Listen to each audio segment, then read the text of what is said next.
On today's Destiny the Show, new weekly events coming to Destiny. It's launch week, and we're talking the high and low points. Also, how to get beyond level 20 to get into that Vault of Glass. All that and more coming up.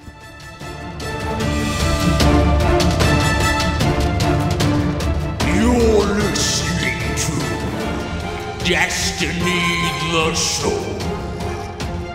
Welcome, Guardians.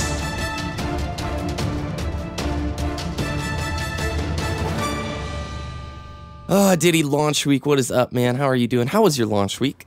Pretty good, actually. The weather in Texas was surprisingly nice. Yeah. Stepped outside one day, and it was like 86 degrees, and I'm like, wow, I am freezing. I need to go put on some jeans. You Texas people are insane, man. Yesterday was in the 70s, and we're like, it's pretty hot today. Pretty hot. So we're in opposite ends of the globe. How was the Destiny experience? How was your time playing? Just short. Doesn't have to. We're going to go into detail later, but how was it? It was good. It was really, really smooth. I'm really surprised at how smooth that launch was. I really enjoyed playing through the story missions and all the strikes, and I'm just grinding that end game, baby. Yeah, getting for the gear. Now, we had talked before the show started. We are going to go in depth with our opinions on the game and also realistic changes we'd like to see soon. We want viewers to know that while we enjoyed many parts, there are things we would like to see tweaked and changed. It cannot be ignored. But at the end of the day, I'm very happy, and that's where we'll leave it until we get to the topic. So, moving on to the news.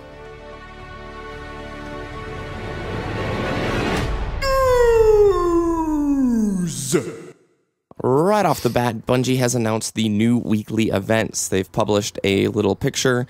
The link is obviously in the show notes. And it's basically every single week all the way through October as to what events are coming to Destiny. This previous weekend was Salvage. It was a Crucible playlist, and it was, I don't know, did you play any of Salvage, did he? I didn't play any of Salvage. No, I was still on the PvE grind, so to the viewers who did, I think it was just a special game type. You got Crucible gear, marks, and rep. Same stuff you would normally get from doing Crucible things, so... Also, opening today was the Vault of Glass. Have you seen anybody streaming this? I know I was watching this morning. Yeah, I was watching Hutch and Dotto and Gold Glove. I just kind of watched like 5 minutes of them each, and they were all pretty much at the same part. It's like the third boss or something. I think they're one before Streamer House, so I think they're on 2. Oh, okay. I could be wrong, though. I was watching Streamer House, and they were stuck on the same boss fight for like 2.5 hours. So the Vault of Glass, for viewers and listeners who don't know, is the very first raid in Destiny. It just unlocked today. It's recommended that you're level 26 to engage in the raid. You'll need 5 other friends, so it's a party of 6 total. No matchmaking. You're going to need mics. You're going to need a lot of teamwork, and from what I've seen so far, it looks really hard. Like, I enjoy seeing this because I haven't seen a lot of difficulty yet in Destiny, especially from like the heroic strikes and whatnot. They're just sort of, I don't know, run and hide a little bit more, try and last a little bit longer, that kind of thing. Whereas the Vault of Glass, these are multi-stage fights. Like hearing these guys coordinate, okay, portal up here, desert, forest, now use the shield, and like they're still wiping over, and it's like every 3 or 4 minutes they're wiping. So it's cool to see. It's really intense. I'm really excited to see that there's actually strategy and mechanics that need to be implemented to actually succeed in the raid. Beyond bullet sponge. Exactly. So, are you going to be participating, you think, in the Vault of Glass, or how? No, because unfortunately I don't have 5 other friends and the time to dedicate to the Vault of Glass. Yeah, I know. Tell me about it, right? Working full-time and watching these people who are like level 28 with all these exotic and legendaries. I'm talking about you, Dan. Goodness. I've only played 18 hours of Destiny. I just looked it up on my BungieNet profile. 18 hours. And it's just it shows? Yeah, if you scroll down, it's just on your legend there. It'll tell you how many hours you've actually put into the game. Do you think it's on the companion app? It should be, yeah. All right, well, I'll try and check that secretively while we're in the show. So, viewers, hope you enjoy Vault of Glass. It looks brutal. My hope is that nobody clears it for days. That would make it feel really cool to me as my phone beeps for an email. So, anyway, what is the next event? It is Combined Arms the following weekend, which is September something. They didn't put an exact date next to it, but it's sometime later in September. It's another Crucible playlist, I think it's vehicles because they say pilot the machines of war. So I think it's going to be a vehicle versus vehicle playlist. Yeah, maybe big team battle. And then finally, the event I'm looking forward to is Queen's Wrath. This is later in September. All it says is accept her orders, settle old scores. And the Queen, if you've completed the story, is probably my favorite character within the entire narrative. We don't know a lot about her. She just seemed intriguing, and hopefully she's going to unlock new stuff for us to do. That's my 2 cents. What do you think, Did you think the reef is coming online? Yeah, absolutely. I was really when I saw the reef, and I'm like, yes, I finally get to go to the reef, and it was only like a cutscene. I was really disappointed. Pretty area though, don't you think? It's really nice. It's really mysterious too, and I'm excited. Is this going to be a strike? Do you know? I don't know. All it says is accept her orders, settle old scores. I hope it's a strike so badly right now. I am worn out. I told you before the show of doing the same 5 strikes. You guys at least have 6. You have Dust Palace, how is Dust Palace, by the way? I don't remember which one that is. It's one of the ones on Mars, right? It's a Mars one, yeah. So you only have 1 strike on Mars? We only have 1, yeah.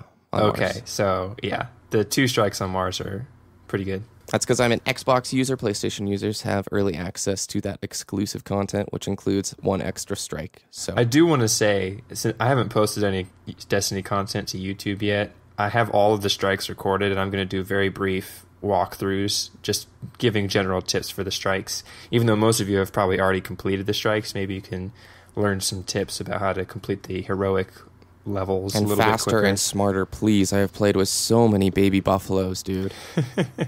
Yeah, so those will be coming to you pretty soon in the next week or so. Awesome. Look forward to it.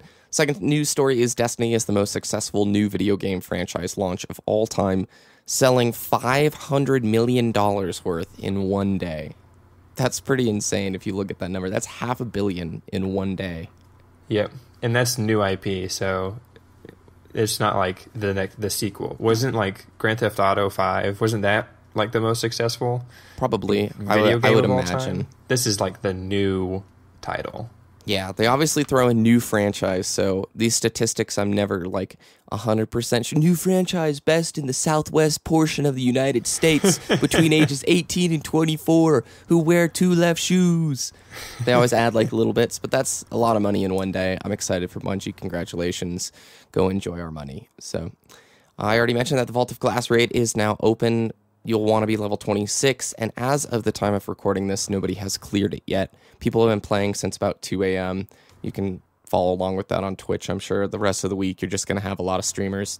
Yeah, Destiny is like one of the top 3 games on Twitch right now because of the Vault of Glass. Like, if you just open the Destiny page, it's like the whole first page is Vault of Glass in the title. It's hilarious. Yeah. And you sent me this link. This is awesome. This is a shader preview generator. And it allows you to basically look at your character, look at all the shaders in the game so that you don't have to waste all your hard-earned coin towards something that doesn't look very nice. They can't allow you to preview the item in-game, which seems silly to me. So somebody has built this kind of third-party app-looking thing online where you can upload your character and then pick any shader and see how it looks on your current set of gear. So it's pretty sweet. Have you done this? Yeah, I have, and I've found a few that I want to find. So shaders, if you don't know, are basically color schemes for your armor. You can change the way your armor is colored, and it'll give it a nice uniform look, right? Exactly. It'll be a nice combination of colors. And the shaders that I've come across so far, like, what was it? I don't remember which one it is, but I got a shader for being a PlayStation user, right? Mm-hmm. It's ugly. I don't like it at all. And luckily, I just found a new shader last night that I like a little bit more. Yes. But this will allow you to, as BBK said, preview the color scheme of that shader. So if you see one in the store, you can kind of see the colors like, oh, I kind of like that colors. But then when you put it on your armor, you're like, oh, that's ugly. And you just wasted, like, I think they're 2,000 glimmer.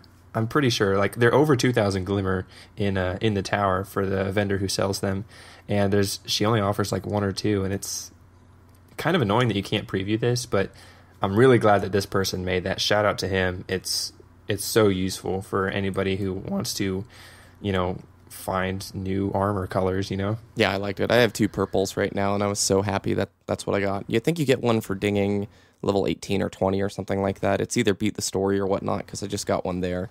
Yeah. And I got a second one. I can't remember how I got a second one, but I love it. It makes the armor look uniform. I don't know why when Bungie was showing off that level 29 Titan a few weeks ago. It didn't have a shader, yeah. He looked like an idiot. He's like, "Ugh." I was like, that's gross. I don't want to level up to that point. They should just put one of those shaders on him. It's like, yeah, that looks pretty good.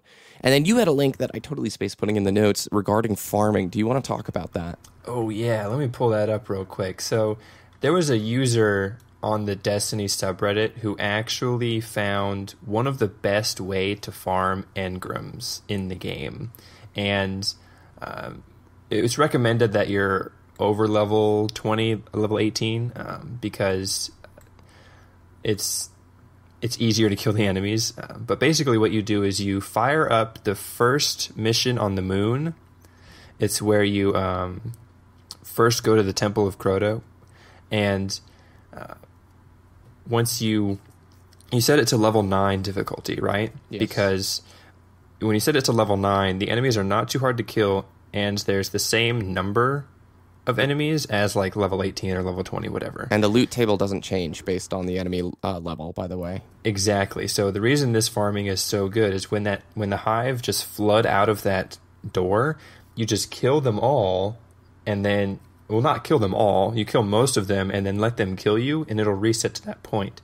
And the reason this is so effective is because there is no greater chance of getting a legendary engram for the higher level enemies, right? Yeah, loot table, same thing. It's an RNG thing, which is random number generated. So those hive thralls have the same chance of giving you a legendary engram as like wizards and like hive major enemies, right? So it's really easy. You can get, I did it this morning for about 45 minutes, and I had over 1,000 kills and like 40 deaths, and I got like 5 or 6 blues, a ton of greens, no purples, unfortunately, but people have been getting exotics as well. So it's a really nice engram farming thing. This will be patched. I guarantee you this is going to be patched. Like this loot table thing, I cannot believe they didn't think about it beforehand. But yeah, rinse, repeat, guys. Go out there and get your gear while you can, because this will, like, don't you think they're going to address this? I don't know. Probably. They will probably, yeah, I don't know. I don't know how they could do that. They could patch it, but I would probably assume that they will. Loot tables, they should change. Like, don't you think it's a little weird that thralls have the same chance to drop as big boy enemies that take more to kill? And we can talk about this in the topic, but like to me, I really would like to see more reward for killing things that are a higher level of difficulty, if that makes sense. So, my 2 cents. Awesome. Well, that's our news, guys. Let's get into the topic. Please, Guardians, let me help you. If you come looking for wise words, I shall try, but I ask you to turn them to action. All right, finally. It's here. I've beaten the game. I'm level 21. You're level 21. We've been playing as much as people with jobs and you're in school can. So we're probably not going to be as high as some of the levels of our listeners. I already saw people who are 25, 26, a few 27s, and I'm just like, oh my gosh. Part of me is jealous, but part of me is like, do you not sleep? Or do you just not do things during the day, you lucky sons of guns? Anyway, Destiny at launch. I cut you off. What was that? I was just going to say, some schools haven't even started yet, and they're still on summer break, so. Oh my gosh. Those lucky sons of guns. Don't let me. I'm like gritting my teeth right now. Are these little kids in their video games? Destiny at launch, the high points, the shortcomings, and the realistic changes you would like to see soon. So, Ditty, I'm going to start with you. Can you tell me about your experience this week? Some of the things you really enjoyed, some of the things that are drawbacks for you, because I think we both agree there are certain things that we really want to see changed and quickly. If you could let me know, I would love to know. Well, I loved everything that I played about Destiny. Just, it does need some tweaks, right? Yes. I'm not too sold on the story because I still kind of have no idea what it's about. And that's not how I wanted to feel at the end of this game. So, like, when I was playing through the beta, obviously, it was like 6 or 7 story missions. Yeah. I was like, I have no idea how the storyline's going to pan out. I'm really excited. And I still kind of feel that way. Yeah. I need more lore, right? I need more in-depth stuff. And I know people have been saying, read the Grimoire cards. No. That's too much work. A player shouldn't have to do that. Yeah. Honestly, I shouldn't have to go to your website, read a bunch of text. That should be given to me. Keep going. Yeah, so the story is just very shallow, in my opinion, but it was still fun to play through, you know? I agree. In terms of the strikes, I feel that they're kind of dry, you know? They're pretty much the same things over and over again. Like, I think 2 or 3 of them are pretty much the exact same, like you said in the pre-show. That, like, Sepix Prime and the Moon mission, Yeah. they're pretty much the same thing, right? Stationary, big bosses, bullet sponges, you know? Yeah. But I would really like to see more incentive implemented to beating these bosses. Like, when I beat that strike, I'm specifically thinking about the Moon mission, the Moon Strike. Yes, the one with the giant ogre. The giant ogre and, like, the wave after wave of annoying enemies coming from the side who kill you 17 times before you actually beat it. Yep. When I beat that boss, I want a good reward. You know what I mean? Yep. I don't want to beat that boss and get a green engram, right? Oh, Like, yeah. It's cool if I'm level 6, right? Yeah, but if I'm level 20 and I have the heroic modifier on and it's a weekly strike or whatever, I kind of want a legendary reward or something that carries more weight, you know? Oh, of course. It doesn't make sense, more reward man. for all the time and effort that I've put into killing that boss. Yeah, fully agree. I was talking with my friend Sassy this week. They beat the Nightfall Strike. Nightfall Strike is a strike where if your party wipes, it takes you back into orbit, for people who are wondering. And it took him a few attempts to do it, but once they beat the Nightfall Strike, he got a green. That was his only reward from doing it, was a green item. And it's just like, well, why on earth wouldn't I have just done that farming method that you were talking about? Like, what?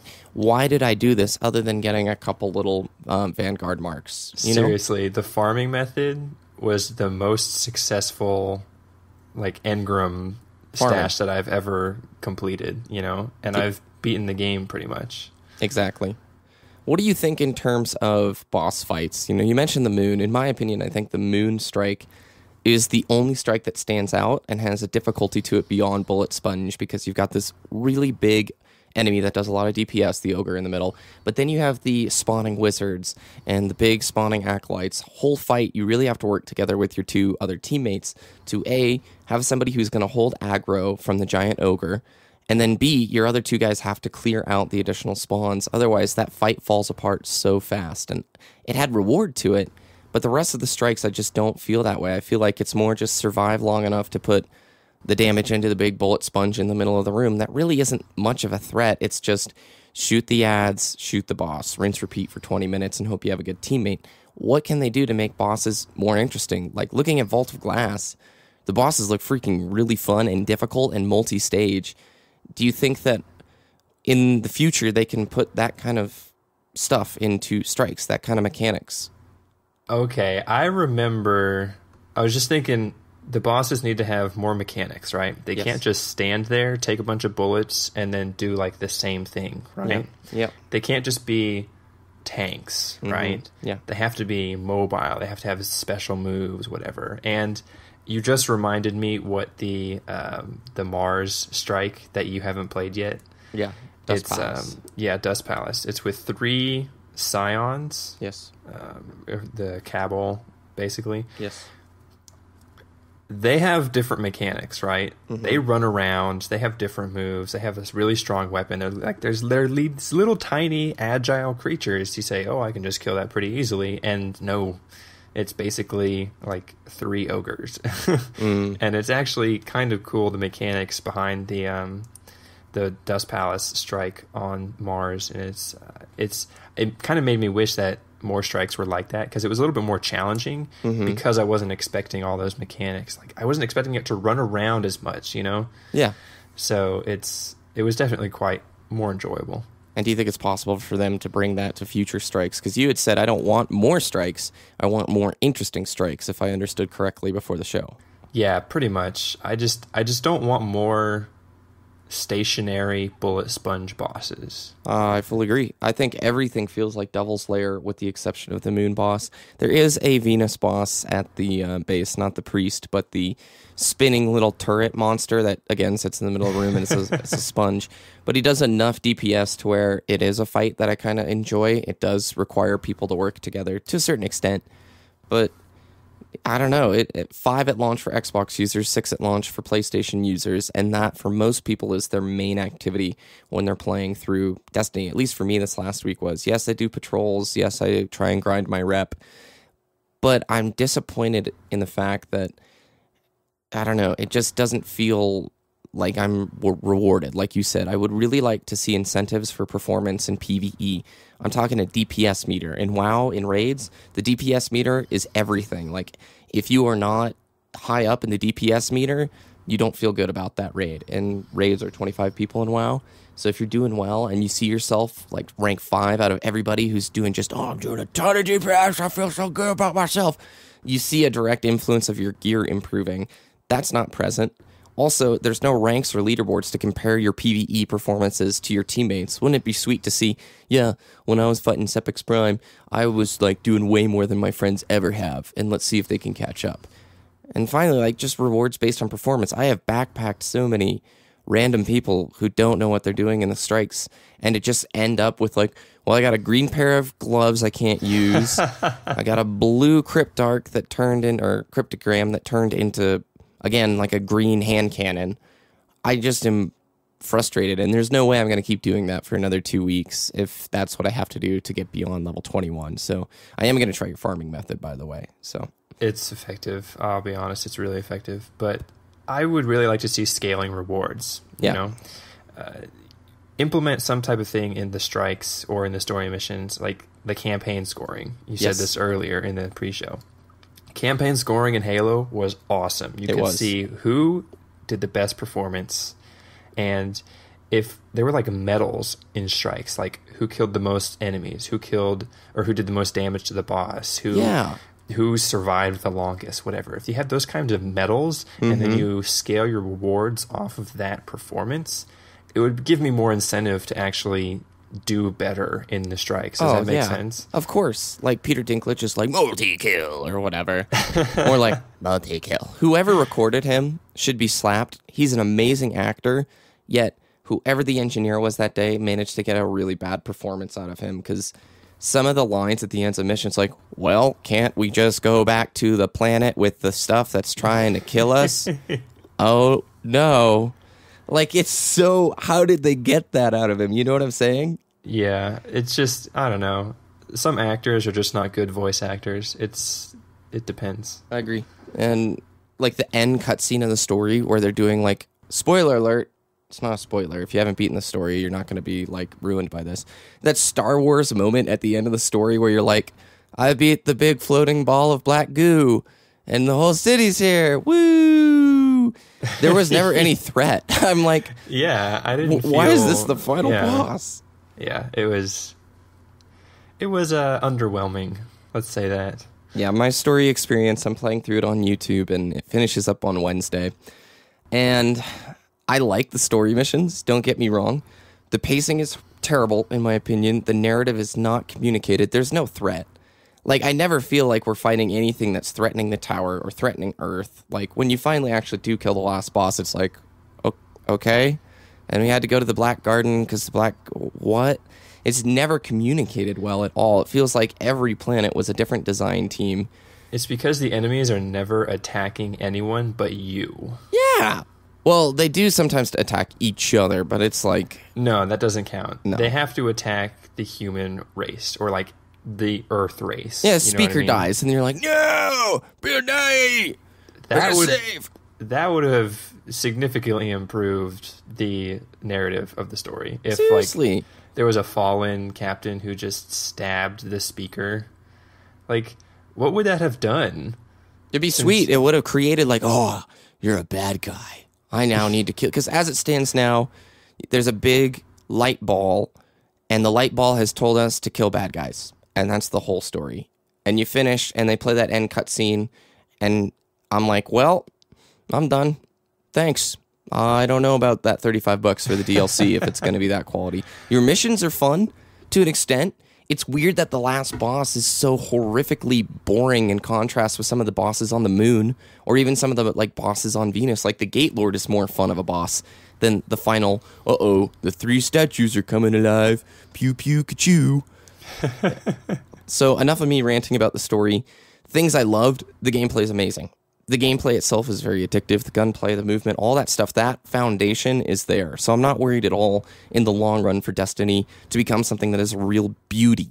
As it stands now, though, I don't think there's enough to do. I think the random loot tables and the way that people are farming, is bad. It's not fun, and I don't want to rely upon this really random factor of, we'll just keep playing the game over and over, and maybe something will drop that you want.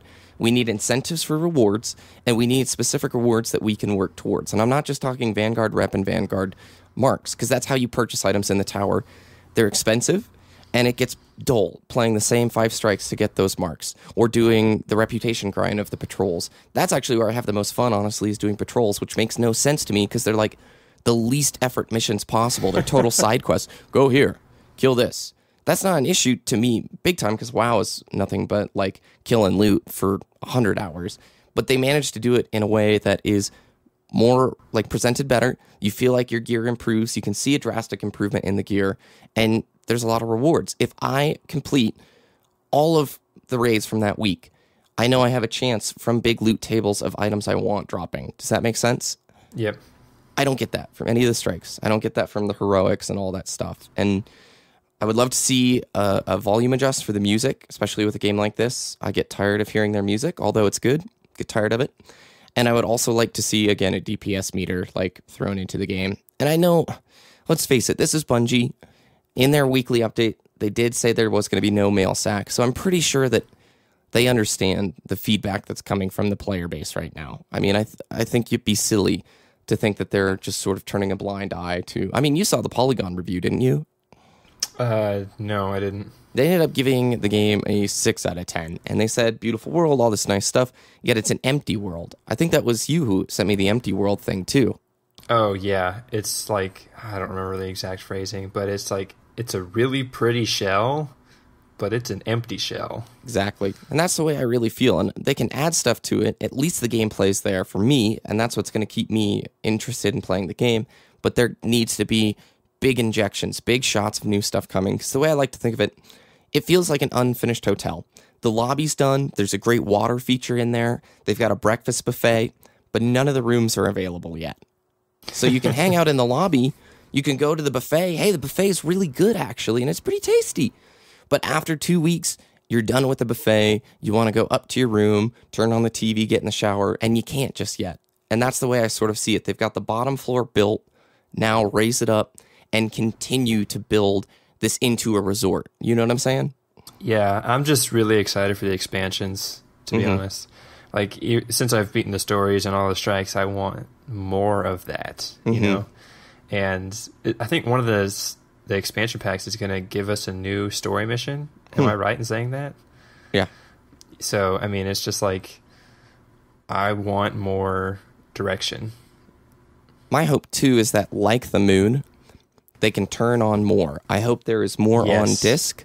I know a title update is on the way.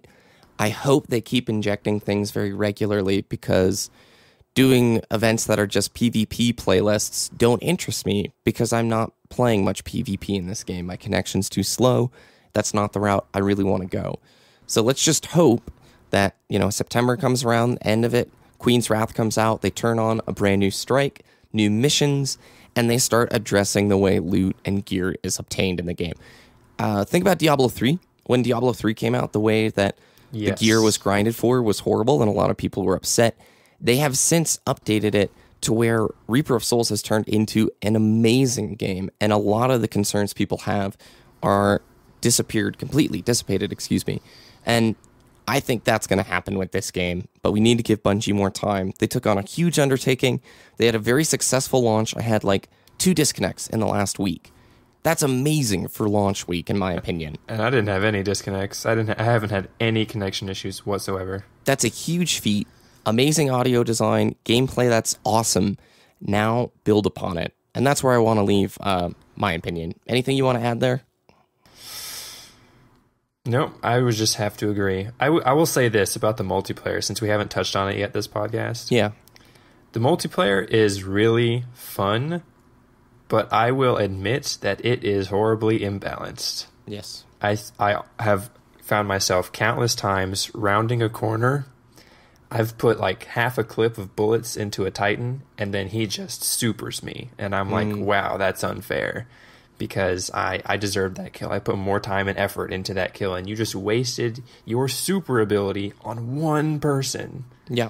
And they're nigh unstoppable. Like, what is your counter to Oh that? my gosh. Okay, so I had a really frustrating experience. The most frustrating experience I've had in PvP Destiny. I was playing a golden gun hunter, right? Yes. I forget the name. Gunslinger or whatever. And I activate my super, and there's a warlock right in front of me. I shoot him with my golden gun, but as the bullet hits him, he activates his Nova Bomb. Oh, gosh. He doesn't die and kills me. Jeez. So he, like, jumps back, the animation starts, and he's invulnerable, basically. No, it damaged him. It did, like, barely half of his shield. So it led me to believe that when you're using your super, you are tankier. You can withstand much more damage. And so, like, when I shot him with my golden gun, I'm like, all right, he's dead. And so I kind of turned away a little bit, but it was just enough where I could see him just shoot the Nova Bomb at me. And I'm like, what? That doesn't make any sense. Yeah. And so that was really frustrating. Those are the moments where you're like, and I'm done. Yeah, exactly. And I know Bungie has said there are ways to stop supers, like a shotgun to the face. Yeah, that was a dumb answer. But a golden gun to the face didn't kill him? Yeah. I have to disagree with you there, Bungie. Yeah. I have full trust in them in terms of what they're going to do, but it's in their court, man. If they don't start doing things quickly, my interest is going to diminish, and this will start to become something I'm really only playing for the events. And I don't want that to happen. Yeah, absolutely. And just to touch on the events, the way that they've planned out these weekly events, like the extra multiplayer and the strike, whatever. Yeah. It does kind of promote longevity, but it's got to have that incentive, you know? Oh, I agree. Fully agree. And we'd love to hear what the viewers think. So you can let us know down in the comments below if you're on YouTube. If you are on iTunes, which the majority of our listeners are, you can head on over to our Twitter, @Destiny the Show. Send us a tweet and let us know your thoughts. I'd love to hear about your launch week experiences, what you're feeling, your reception, because while we are a Destiny podcast, we are not somebody who's going to shy away from critiquing the game. I think this is a good standpoint to offer, constructive criticism. We don't want to be negative. I'd hate just tearing down, and games media too often does that. But if we can provide a platform of, this is the way we feel, these are things we want to change, you never know. This is an outlet, people listen. The message could go further than you may think. Oh, we have our Bounty of the Week winner. Last week's legend is @Neffin. This is Nick Fenton. He sent us a tweet of his character. First time coming back to the tower, level 2, and the picture is on our show notes. So congratulations. We have no prize this week, but soon we shall. This week's bounty, you need to send us a picture of your character inside the Vault of Glass raid. Anywhere in there, you don't have to clear it, but get inside the raid. Hopefully you'll be with friends, otherwise that's just going to be a nightmare for you. And tweet us a picture of your guardian, and we'll put it on the show notes, put it on the website, and if you do it, yay. We only had one person complete it last week, so we want to make our Hall of Fame a little bit bigger. Bonus points if all of your fire team are rocking the Destiny the Show clan tag. Oh, yes. That actually would earn a prize. Like, right there. So. All 6 of you have to have DTS. So give us like a death screen. I know when you die, you can see like all 6 of you guys, and it has that little brackets DTS. All 6 of you. Bonus points. Do it. And you'll be dying a lot because it's the Vault of Glass, baby. That's today's show, everybody. iTunes always gets the show first. The YouTube upload is now going out on Wednesdays, so iTunes listeners can get the show early on Tuesdays. For those on YouTube, you're getting it on Wednesday. Ditty, where can people find your channel, your Twitter, and your content, and when are they going to start seeing Destiny videos from you? I had somebody tweeting me today. It's like, where's Destiny from Ditty? I need it. YouTube.com/whooshness with 3 O's, and Twitter's the same. Twitch.tv/Ditty_, and Twitch.tv/Destiny the Show. And I have recordings of Destiny strikes, and I'm going to do walkthroughs within the next few days, I promise. And cool. So that'll be before, if you're listening to this in the future, between September 18th and the 21st, my first upload will go. Ooh, that is amazing. Giving dates to people on the internet is one of the most dangerous things ever. Then they'll just yell at you when you miss it. Where's the destiny? Schedules. I'm actually publishing a schedule this week. I'm so scared to do it. So anyway, guys, you can check us out, destinyshow.com, for all of our posts, updates, and the links to everything from today's show. You can follow me at BBK Dragoon. Right now, I am finishing up my Destiny story playthrough. That's going to be done Wednesday morning or Wednesday afternoon. So appreciate everybody who's been watching it over there. It's a good way to kind of get your hands on the story without potentially buying the game. I don't know. The story's not a great indicator of this game as a whole product, but that's what I'm up to. Thanks, everyone, for listening. Have a good week. We want to hear your feedback, so let us know, and we will see you next time.